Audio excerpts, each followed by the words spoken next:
Hello,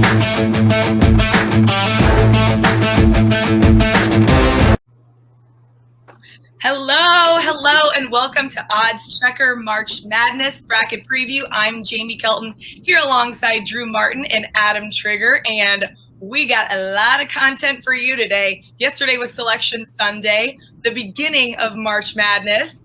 So let's get to it first, Drew. Was anybody left out of the bracket that we should have had in? And how is your Selection Sunday hangover? Oh, I mean, Selection Sunday hangover. It's the Monday after Selection Sunday, Jamie, and happy to be on with you and Adam. So it's not too bad, nothing a Bloody Mary can't fix, even though I didn't even have one. But that's all I would need if I did. I would say, actually, surprisingly, I might be in the minority here, Jamie. I give a lot of credit to the selection committee. You could make arguments for different teams, Utah State people grumbling about, maybe Drake as well, Louisville being left out.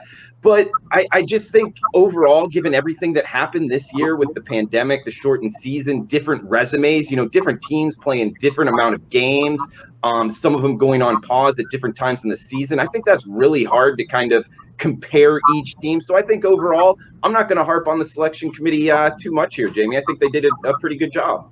I know. I'm just excited that we're having a March Madness and now we're here for the big dance. So Adam, what are your thoughts? Yeah, it's great to have it back. It was just such a void not having March Madness last year. I agree with Drew. I don't think there's any egregious mistake. I think you could have made a really good case for Ole Miss Ole Miss and Louisville are the two that I think the metrics kind of had them. It looked like they would be in, so there was a little bit of a shock not having them in. I love to see Drake in. I probably would have left Drake out only because they have some injuries and they're not getting those guys back. But I'm a mid-major guy at heart. I love seeing the small teams get a crack. And I actually think they will beat Wichita State on Thursday, which was another team I thought was a little bit questionable to have in the field. But other than that, I think this committee did a pretty good job. It's probably not an easy job to seed all of the teams, and especially this year with so much uncertainty, teams not, cancellations, teams not playing full schedules, and some teams not having really any sort of a non-conference season. It was probably more difficult than ever to narrow down that field this year. So I think they did a pretty good job. I love it. Well, Drew, let me ask you, are there any upsets that you see in round one? Any low-seeded dogs just going to start barking? Oh, man, this is it seems like whenever you look at the bracket, it's always like, the underdogs, what comes out at you. And I'll go off the board. One that I at least haven't heard anybody talk about here, and some Big Ten fans, mainly in the state of Iowa, might snark at me here. But what about Grand Canyon? Plus 15, plus, way more on the money line. But just looking at an underdog here, plus the points that I like off the bat, I'm going up against Iowa, the Hawkeyes. Obviously Iowa can score, Jamie, with the best of them. But Grand Canyon, a sleeper team, they're punching their first ticket in program history, winning the WAC conference over New Mexico State, which has kind of like dominated that conference in years past. But I've just watching Iowa, where they struggle, Jamie, is against kind of the bigger, more physical teams. And sure enough, Grand Canyon, two guys down low, 6'10" or taller. I think that their front court kind of fits that type of profile where Iowa struggles against. So could Iowa make a run to the Final Four? Absolutely. But if you're looking to take a shot here with a big money line kind of underdog that could shock people, I would point you towards Grand Canyon. Interesting. I like it. Adam, what are your thoughts? No, that is bold, and I don't disagree with that. And that would be a very big money line. I have two. They're both kind of in the plus 7.5 to plus 8.5 range. So you would still get a nice price on the money line. The first one I'll touch on is North Texas. Anyone that follows me knows I was very high on North Texas going into the Conference USA tournament. I played them every day as a best bet, and they ended up winning the tournament. They played Purdue, and the reason I think that this could be a really good matchup for the Mean Green is they have a tremendous defense. First of all, they're elite defensively, top 20 in most defensive metrics nationally, but specifically their interior defense is really good. They did a great job on Charles Bassey from Western Kentucky, who is by far the best big man in Conference USA. He's really an imposing figure. And I think if you're going to beat Purdue, you have to stop Travion Williams. He's their beast inside, and he's their top scorer. And once you get outside of Travion Williams with Purdue, there's not a ton of consistent scoring. There's a lot of talent, but they are quite young. So I think they could be a little bit vulnerable first time in the NCAA tournament.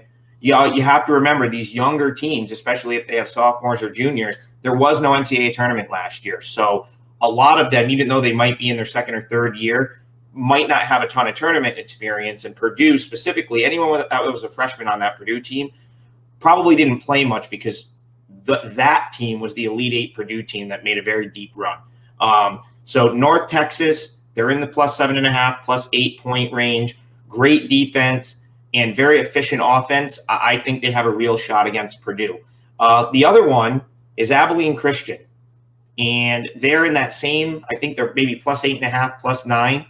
And that's more of a fade of Texas for me. Now, I know we just saw Texas win the Big 12 title game, but when I watch Texas, I see a lot of individuals that play for themselves more than playing as a team. And I think if they were to get behind, or if things weren't going their way, they could find themselves struggling against Abilene Christian, top 10 defensive team, really efficient offense. And so those would be the two that I think are kind of outliers. I don't think you're going to see many people on them. They're not really the trendy dog right now, but North Texas and Abilene Christian, I think, both have really good chances to surprise this weekend. Well, I just think it's so fun that we get to talk about these smaller schools like Abilene Christian and Grand Canyon. You guys, Kentucky and Duke are both missing the tournament for the first time since 1976. So it's crazy that we're not talking about those two schools this year. Yeah, really crazy, Jamie. And actually that year was the last time, or maybe the only time, Adam, you might know, a college basketball team went undefeated. And I believe that was Indiana going 32-0. Yeah. And I guess Gonzaga has the chance to do this as a 1 seed. Yes, they do it. Oh, good.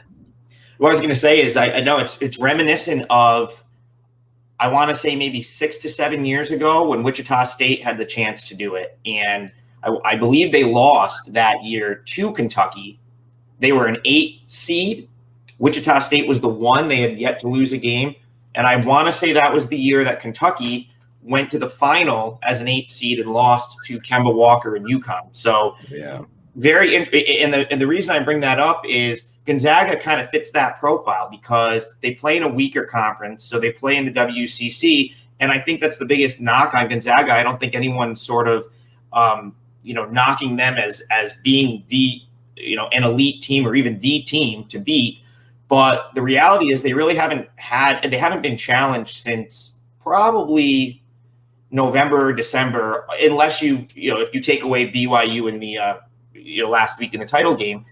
So what's going to happen in the Sweet 16 when they could come up again? They're going to come up against some elite competition, and I wonder I guess the question is, will they have the same fate as that Wichita State team where they finally run into one of the big boys and they have an early exit? So going to be interesting.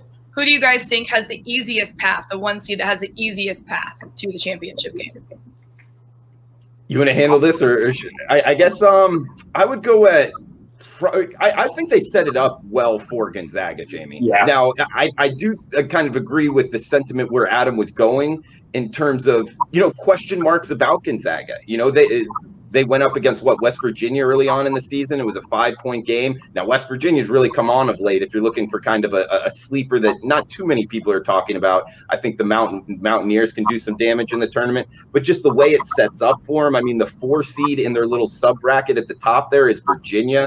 Virginia, a team, having COVID issues right now. Oklahoma and Missouri, the 8-9. I don't think they're, at least 2 teams that I'm looking to bet on this time of year in that 8-9 slot. So I think Gonzaga, their path here from the 1s and 2 seeds is probably the easiest in the tournament.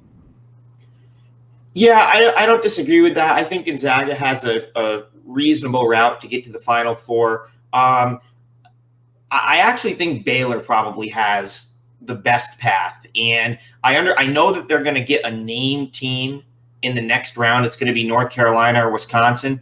but I don't think Wisconsin is very good, and I think North Carolina is more of a name than anything this year. And once you get past that, I think if Baylor can avoid a shock in that round of 32 game, I think Baylor is going to pretty much walk to the final four. I know they could potentially get Ohio State. They could potentially get Arkansas, but I love Baylor's toughness. They, to me, feel like the most complete team. So I don't see them not at least getting to the Final Four. I don't think they lose before then. All righty. Well, let's talk about some of our best bets. I know you guys got a few. Yeah, I guess my best bet here, I'll lead it off with another underdog here. Not necessarily money line, although I'm going to sprinkle some here, Jamie. The Ohio Bobcats from the MAC, a little Maction here going up against the ACC. And I just touched on Virginia, the COVID issues here in the bracket that Gonzaga has. And something that I've been betting here towards the end of the season, Jamie, is teams coming off of COVID pause. Fading them blindly has been a great bet, meaning they stopped playing games and practicing because of COVID issues within their program. Their first game back, primarily in the first half, Jamie, just betting the other team. But for the full game, it's been making money as well. So we don't have first halves out, at least Monday morning that I found anyway. So for the full game, my best bet, one that I really like here, the Ohio Bobcats plus 8 points from the MAC. It's a good call, Drew. They've been a different team since getting Jason Preston back. He is the real deal, and he could be one of those kind of Cinderella March like stars that just kind of take over and is like the darling of the tournament. I don't disagree with that. So my best bet so far, and this could obviously change as the week goes on, but is also an underdog, and I really like Winthrop. They're playing Villanova. I believe they opened 6.5. I think it's down to 6. This is more of a fade of Villanova. Winthrop is a really good team. They are solid at both ends of the floor, efficient offensively. They're good enough defensively. They're top, I believe they're 75th in the country in total defense. But really, it's a fade of Villanova, who really just caught a tough break losing Colin Gillespie for the season. He tore his MCL in the win over Creighton. Since then, Villanova has lost both games. They lost to Providence, and then they were upset in the first round of their conference tournament by Georgetown. And really, I know Georgetown's a tournament team because they won the Big East tournament, but those are two very average teams out of what I felt was a pretty average Big East conference this year. And I think, Winthrop, they have upperclassmen, they're a veteran team. They have two of the best players in that conference. And I just don't think numbers can quantify how big of a loss Gillespie is for Villanova. Because not only was he one of their highest usage, most productive players, but he's also the upperclassman. He's the point guard. He's kind of the leader. He's the guy that sort of holds everything together for that team. And I don't think they've had long enough to really get over his absence. So I think you now come into this game, which will be obviously the biggest game of the season with the season on the line. And I think not having him is really going to hurt. I don't know where they get the sort of consistent scoring other than maybe like their top two options. And Winthrop they're a really good team, and a team that not many people probably know about. I think the number's too big. So getting 6 with Winthrop, I think, is a great bet, and I would definitely sprinkle some on the money line because I definitely think they can win. All right. Well, I have a best bet, and I have another history lesson for you guys. 1987, Rick Pitino knocked out the University of Alabama Crimson Tide in the first round of the tournament. And Saturday at 4 o'clock, we got the Crimson Tide against the Iona Gales, teeing it up. And that's not going to happen this year. I don't know if you guys have heard about this guy named Billy Donovan. He was on the team back in 1987. He's not walking through that door. So my best bet this week is Alabama over Iona. Rick Pitino, it's not happening for you guys this year. Natos and the Tide are a little too strong, especially in the first round. Well, Jamie, I hope you're right. I went to Siena. We don't like Iona very much. And that's a sore subject because Iona ended up being the 9 seed in the MAC tournament because they seeded it out by total wins. And so the 1 seed was Siena. Of course, Iona comes in as the 9 seed, beats Siena, wins the MAC tournament. So I hope you're right. I would love nothing more than to see Iona get steamrolled this weekend by the Tide. So you and me both. All right, you guys, this was fun. Hang with us all March. We're going to be here until that One Shining Moment song plays and the net is cut down. So head over to oddschecker.com/US for our picks all season long. We'll be here next week with you and the week after. And we will see you guys then. For Drew, for Adam, and myself, see you guys next week. Happy